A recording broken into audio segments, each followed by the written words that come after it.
you don't just shut down. These people, it's their income. These people are cleaning up. They are helping you to clean your town because they are picking up the waste. They are translating this waste to money, and it's going to be repurposed, whatever.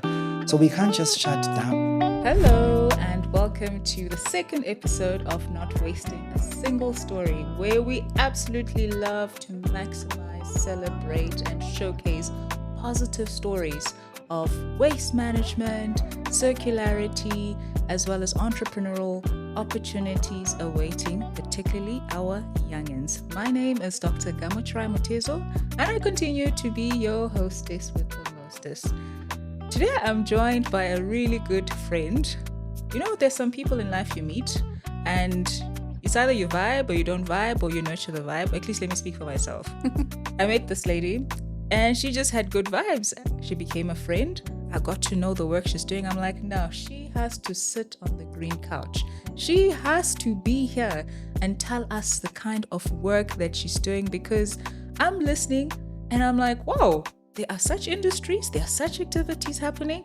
There could be someone else who will watch this episode, who will listen to this episode, and certainly draw from her insights and her experiences. Ridhwana, welcome to the Green Couch. Thank you very much. Here I am on the green couch. You finally did it. Oh, after how many months of trying? I'm very, very pleased to be here. Thank you for having me. Oh, it's a delight. And firstly, you look absolutely gorgeous. Thank you. Yeah, very amazing designer, right? Oh, I know. You don't say. Awesome. Again, thanks for coming through. The first few questions is really just to get to know you before we start to unpack what you do in the professional space. So who is Ridhwana? Sure. It's a deep question. Do you have time? Well, yeah, I'm a Toastmaster, so I'll make sure I keep you on time. There you go. So I am just a girl. Yeah.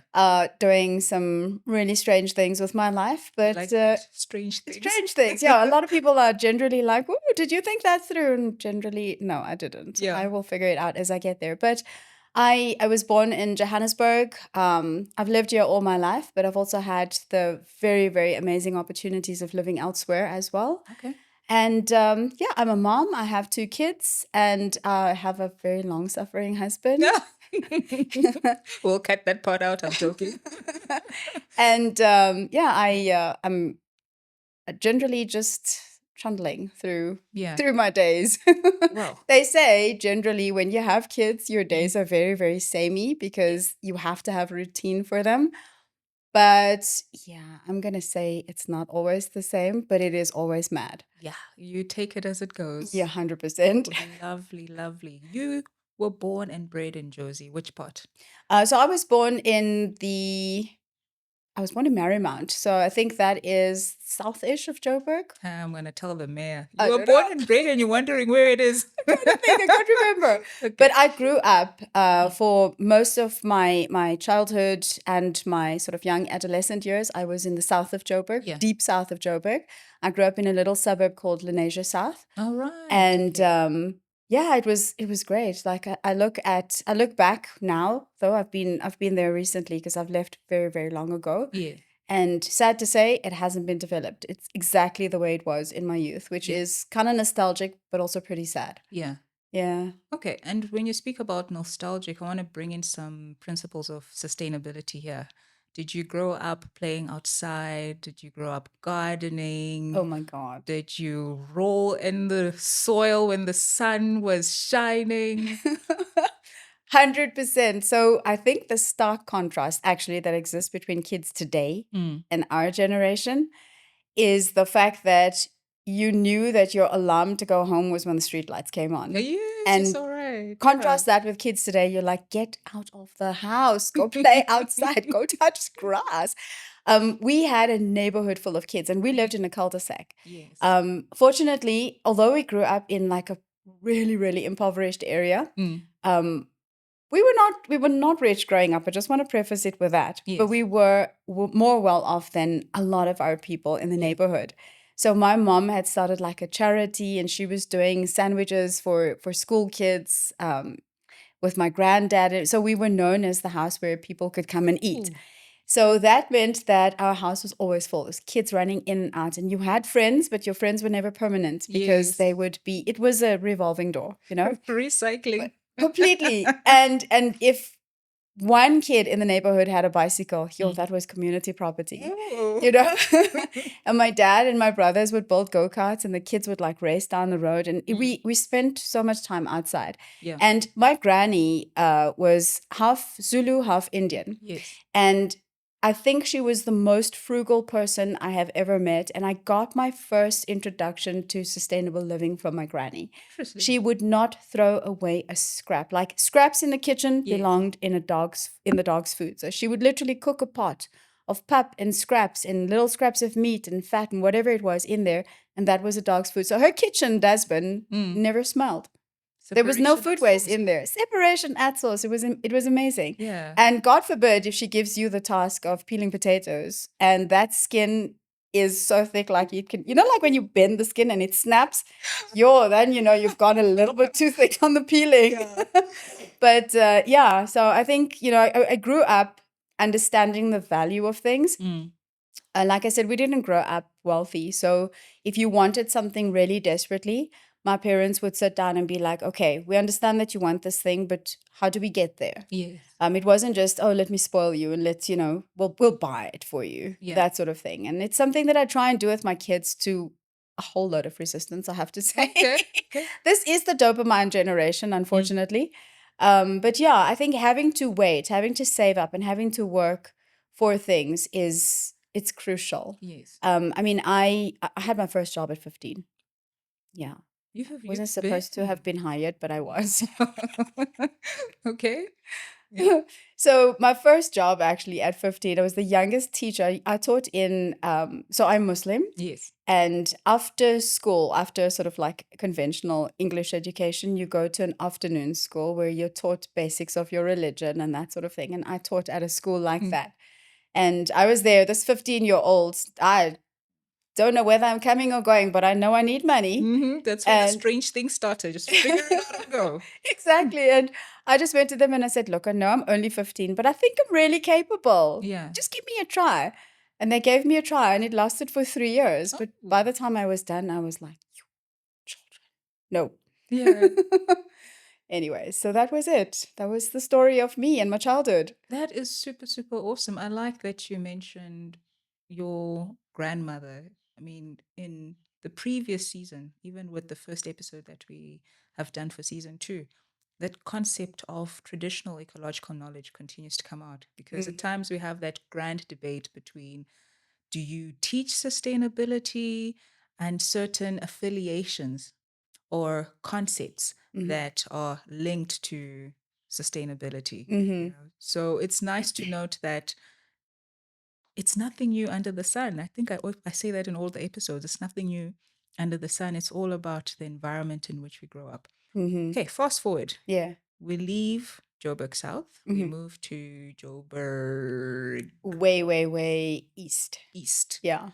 Did you carry some of those principles with you of sustainability? Because where I'm trying to get to is what inspired you to end up being in the sector that you are in now?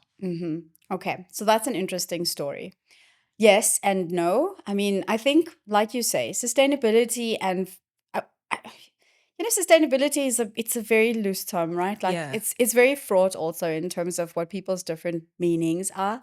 Let's call it frugal living. Yeah. I've always lived frugally. I don't like wasting and that sort of thing. So those principles had come from my mom, from my grandmother, from living in a not so wealthy household, knowing that nothing needs to get wasted, had traveled with me.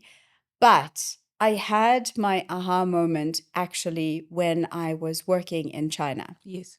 So I had gotten an opportunity. So my background is in footwear design, and I know that you're probably getting to it, but I want to jump forward because that's where the aha moment was. So I'd gotten this incredible opportunity to work at a vertically integrated factory in China. Vertically integrated meaning that we never had to leave the compound of the factory. They were casting zips and tanning leathers, and anything you could dream of was being done within the walls of the factory. Yeah. I mean, we used to move around on Segway scooters. That's how big it was. Oh, nice. And it was great. It was a fantastic job. And I was working for brands like Ash and Jean-Michel Casabat and Nine West and Alto. And it was interesting. It was fun.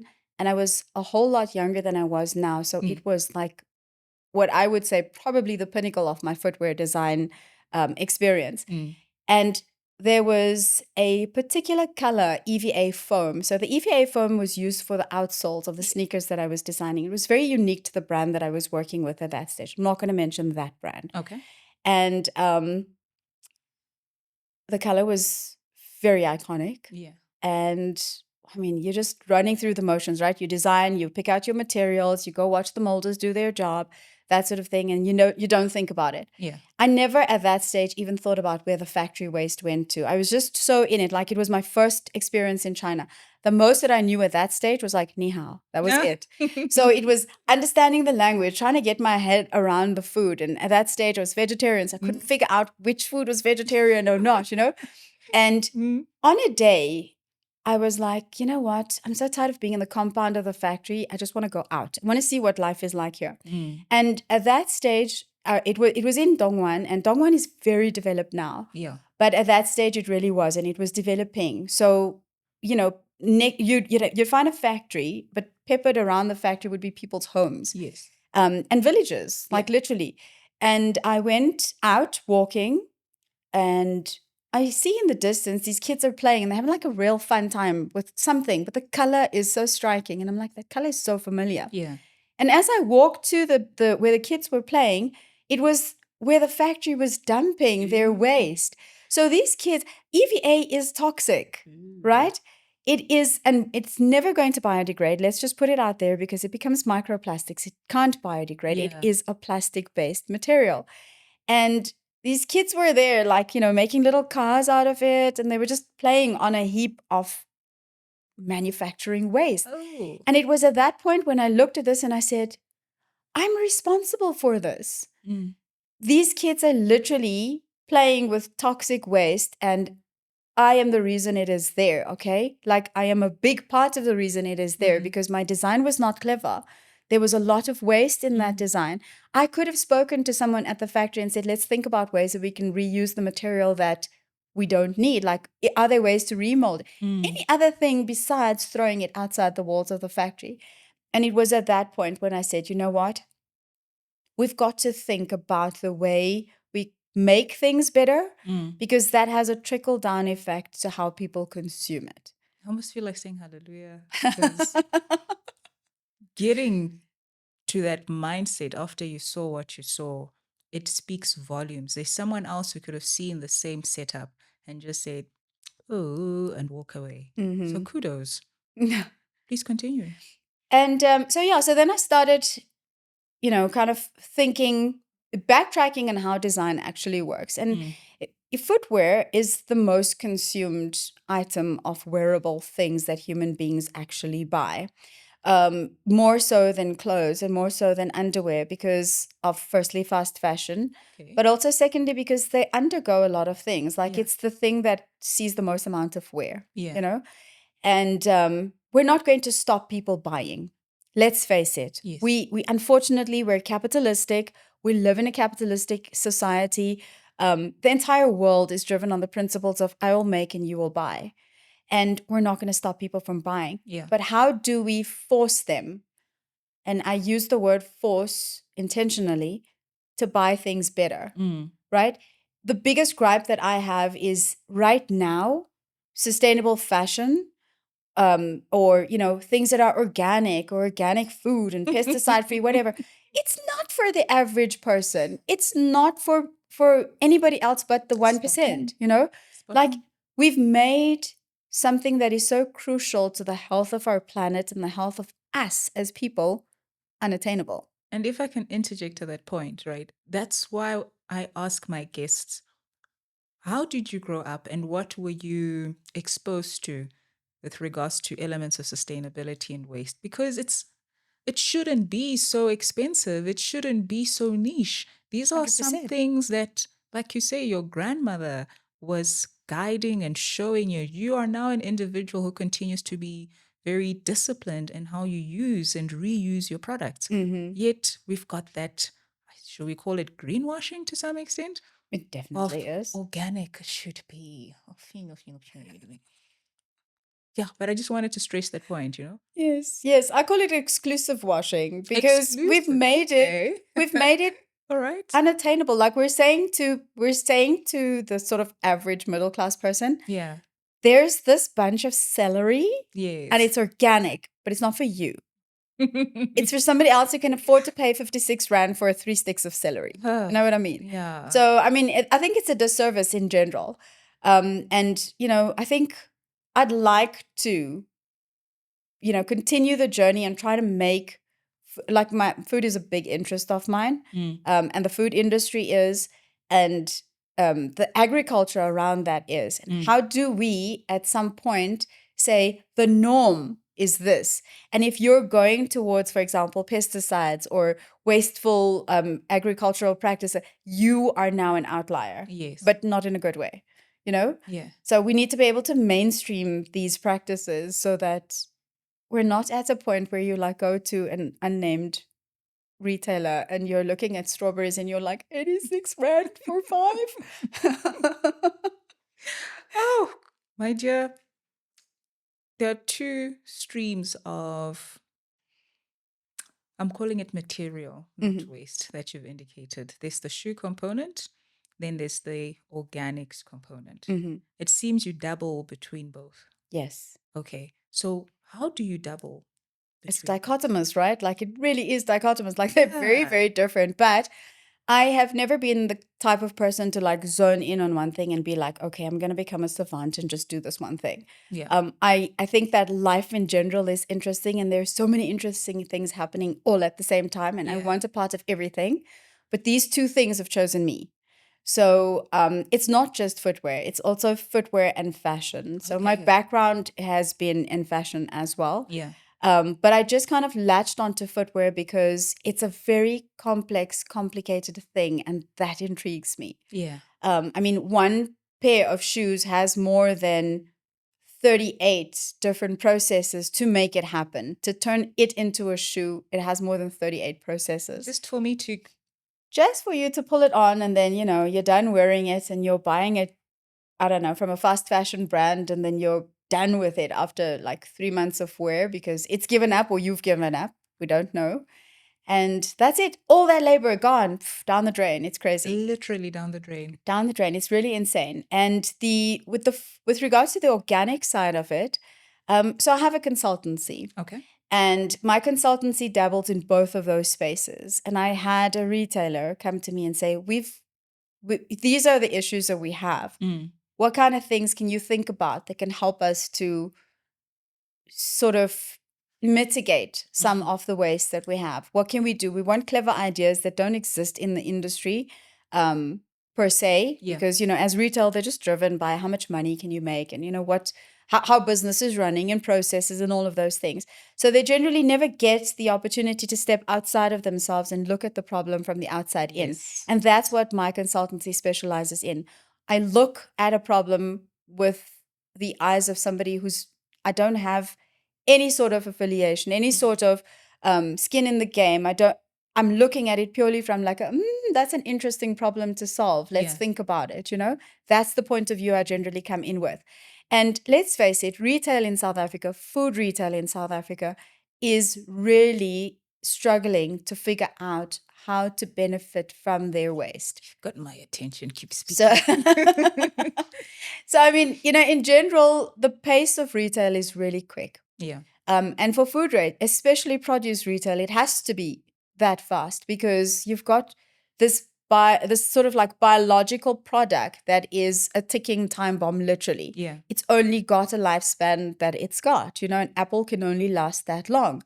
And how do you stop it from becoming pig food? Yeah. How do you stop it from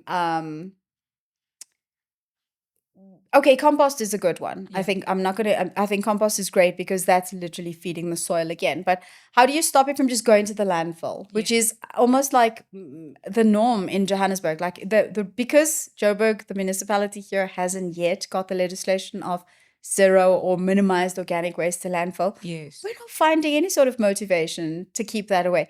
But every apple, every carrot, everything that you throw away tells a story of wasteful thinking. Yeah. It costs money to grow an apple. It doesn't cost a lot in terms, if you think about, just one apple, I'm sure you just cost the farmer R1. It costs agricultural input. It costs labor. It costs energy. It costs a whole bunch of things. And you're saying there's no value to it. So throw it away. Yeah. So the retailer that I currently work with, I think is very good in terms of sort of valorizing it within a store space before it becomes waste. And that's good because that's not really the industry norm per se. So it's good that it's being valorized within a store setting, but it's not usually the case of most retailers. Yeah. And with that being said, for someone who's watching, what opportunities are untapped both within the sustainable fashion, particularly footwear, as well as the organic valorization space? I love this question. I really do, because there is so much. Yeah. So let's not talk about food waste for now, right? Like we'll get back to that. Let's talk about the textile, the fashion, that space. There's this idea that remade fashion needs to look like remade fashion. Interesting. Remade fashion. And generally it's like, it's so granola. It doesn't look like something that you'd want to spend money on, first of all, right?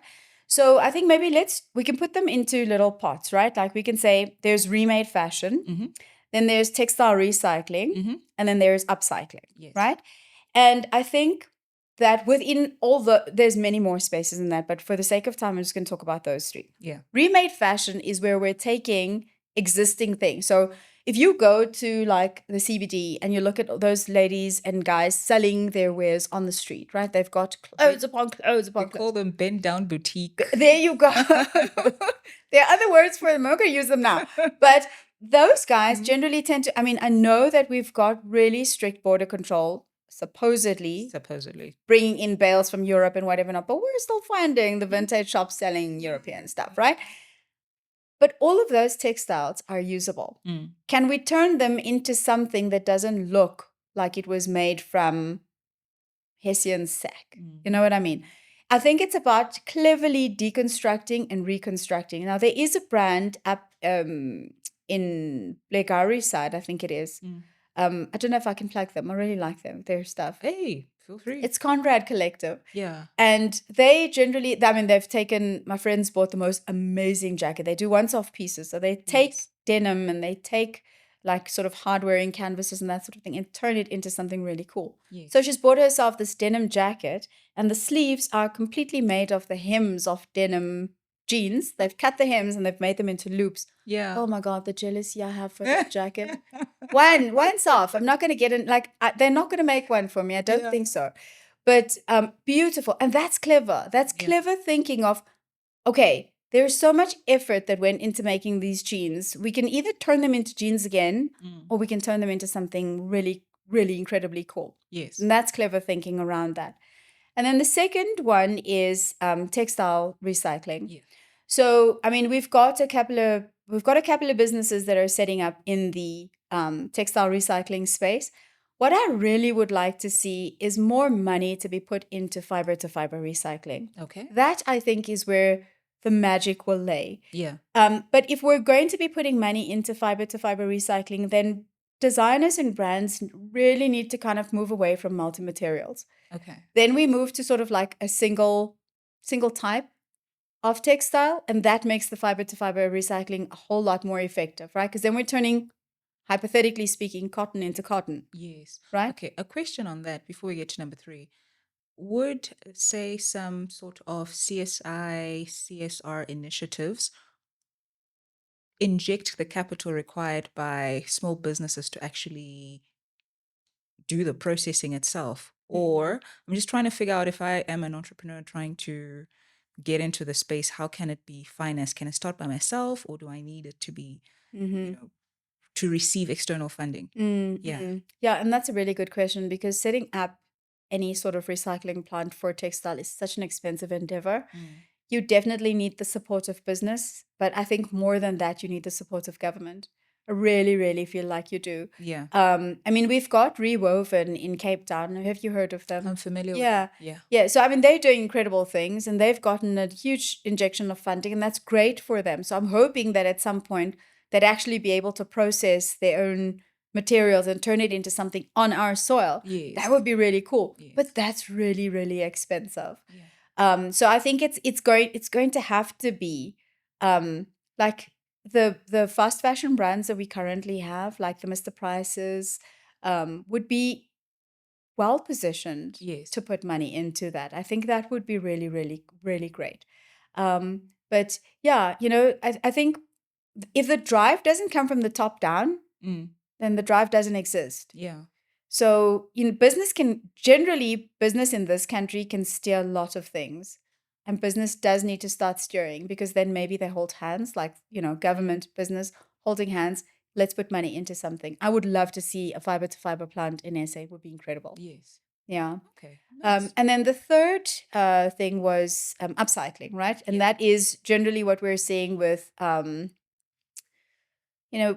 brands that make perhaps like homewares and that sort of thing. That's interesting, because that's a good way to get your feedstocks for free. Yes. So you just go to a brand and you're like, I will take your boxes of waste for free. Yes. Just give that to me. And you then have the labor behind that. And it's very manual labor. So you don't necessarily require a really high level of skill to do it. So it's job creation as well. And turn those into useful things.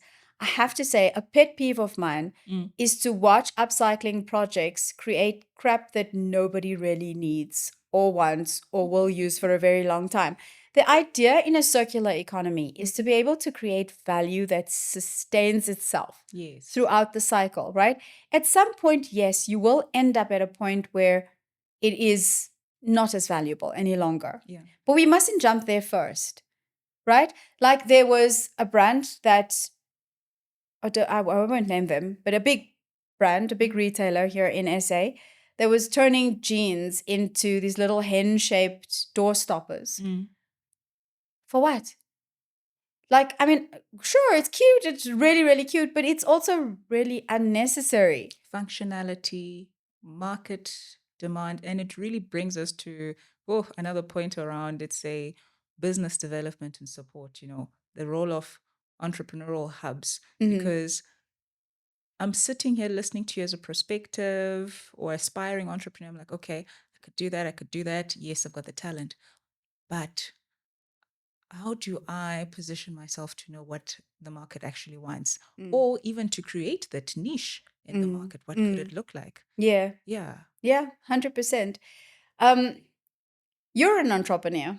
Me? Right? Nah. So as an entrepreneur, what was the first lesson that you had to learn? Market.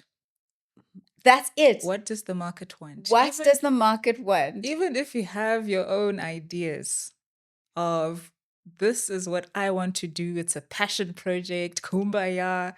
Question is, will it butter bread? And I suppose that's where the principles of circularity come in, because it still needs to be an economy. Exactly. There still needs to be a life that's maintained, a business that's maintained, not just doing the creator's work. Yes, exactly. Figuring out, am I eating noodles tonight, or it's just going to be plain bread?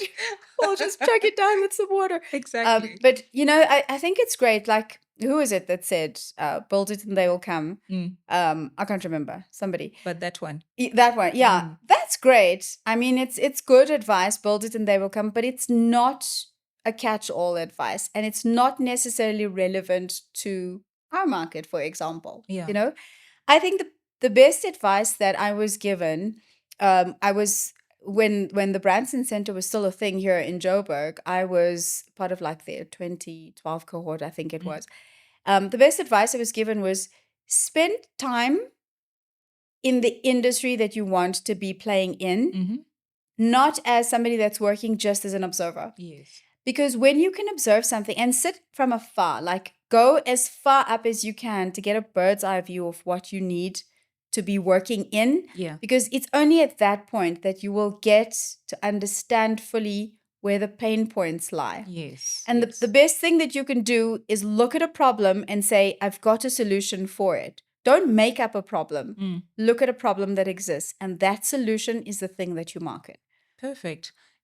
I know there's a whole other segment of the organics that you deal with, but for today, we're really just going to highlight the fashion component because we don't always get the opportunity to sit with experts such as yourself and appreciate that these things that we are wearing are like 38 processes, so the organics will come through. We'll have a different conversation around that. As we wind down, how did you start your consultancy? For someone who's got the talent and is trying to figure out whether to get into consulting or even another part of business, did you just wake up and the Holy Spirit said, I'm here for you, let's go, let's do this? How did you do it? By paying school fees, hey? Yeah. So after I had come back, so I did a whole sort of study tour. I studied in Italy, then I went to the USA, and then I did some time in the Netherlands. But between the USA and Netherlands, I had come back with a really incredible amount of knowledge around footwear, the technicality of it, running a factory, that sort of thing. And I came back to SA thinking, oh my God, I'm just going to start a factory. Yeah. Like, it's going to be so amazing. It's going to be sustainably designed. And it's going to be wonderful. And if I can't start a factory right from the get-go, I'm going to be so employable. Yes. Oh my Lord. I was eating 2-minute noodles for months because I could not find a job. It was crazy. I had literally drafted up the most incredible CV. I had all my samples from school. I had a whole portfolio because I was kind of doing work in between Italy and the USA. And the USA, I was studying with a cordwainer. Yeah. And I mean, there's so few master cordwainers alive today. I was very fortunate to have studied with a Hungarian cordwainer living in the States. And he had said to me, don't go back to SA, just stay and work here. Like, we'll find something for you. I was like, that sounds like a really great thing. But, visa. My country. Visa issues, man. Yeah. But, I got back and I just started pounding the pavements. I went to KZN. I went to Cape Town. I was just giving out CVs and talking to people and trying to network. And, between Durban and Cape Town, there's really no space for someone that looks like me. Durban, the factories are run by old Indian guys, and who think that, and I literally was told by somebody, you should be in the kitchen. Oh, dear.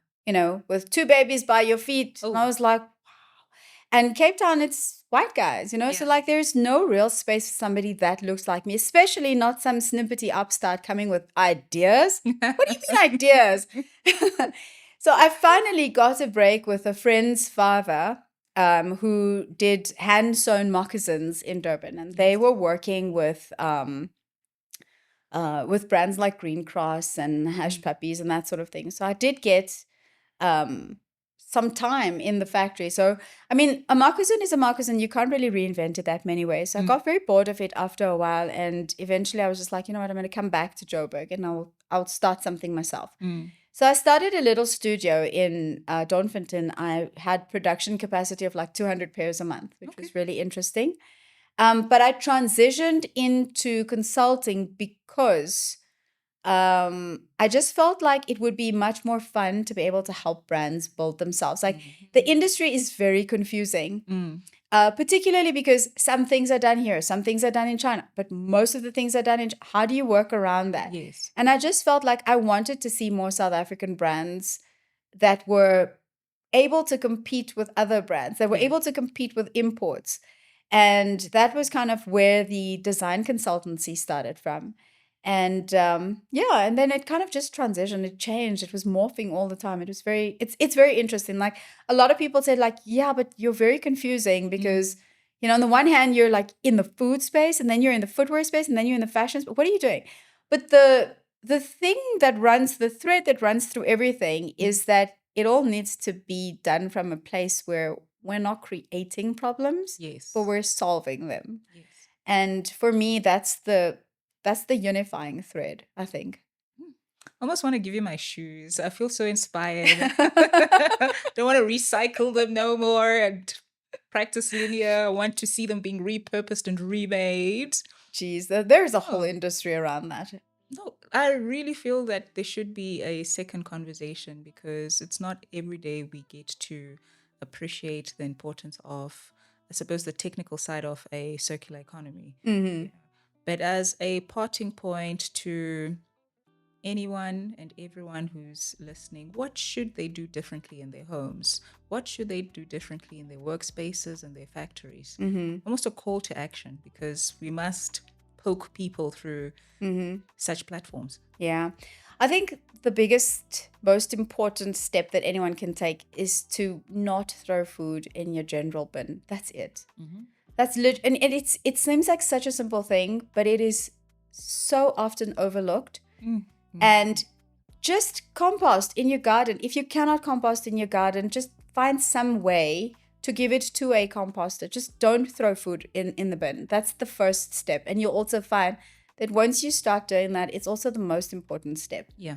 Preventing our food from going that way is great. And that's the food side. And from a clothing side, stop buying crap. That's all I can say. Stop buying crappy fashion that doesn't last you. Spend your money on things that actually matter to you. Like if you walk away from an H&M store and you say, I'm not going to buy it today. Walk away and think about it for 3 weeks. If after 3 weeks you really still want it, go back and see if it's still there. Yeah. Then maybe it was yours. But just don't buy if you don't need it. Yeah. Repurpose, reuse, go visit the vintage shops, go scratch in your grandma's closet. Those things. I know the calls that I need to make later on today. Hey, Grandma. All right. This has been supercalifragilisticexpialidocious. I mean, from conversations I've heard with you, I mentioned an interest in textiles, but now my interest is on another level. And I'm certainly hoping that all our viewers, whether they are this high or they are that high, have drawn so much insight and, importantly, opportunities within the sector. Because if we are not the ones who are realizing and seeing these opportunities, we'll just continue to import left, right, and center. So Ridhwana, thank you to the moon and beyond for being on the green couch. And importantly, thank you for being intentional. Thank you for being authentic and saying, think differently, do differently, and living by what you do. Really appreciate your time. Thank you for having me. I've enjoyed it. Thanks. Awesome. As a call to action, remember to separate at source. Whether it's organics, textile, metal, you name it. Separation at source is the catalyst that opens up new opportunities within the waste sector. And so we continue not to waste a single story. Keep well until the next time. Goodbye. Where is my waste going? And then there's such a lot of waste that we generate. But where is it going? What can I do with it differently that can benefit myself, that can benefit the community? And then just take it from there.